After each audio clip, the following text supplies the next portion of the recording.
You ask Tiger to solve. This deals with linear equations with one unknown. The final result is q equals 20. Let's solve it step by step. Simplify the expression. Group like terms. Simplify the arithmetic.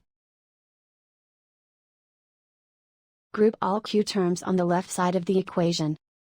Add 14q to both sides. Group like terms. Simplify the arithmetic. Group like terms. Simplify the arithmetic. Group all constants on the right side of the equation. Subtract 20 from both sides. Simplify the arithmetic.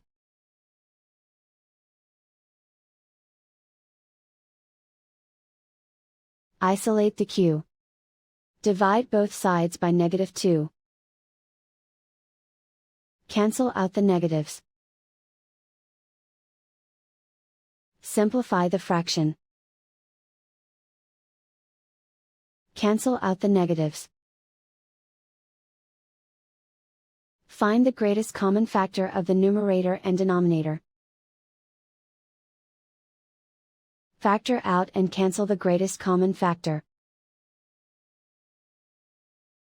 And so the final result is q equals 20.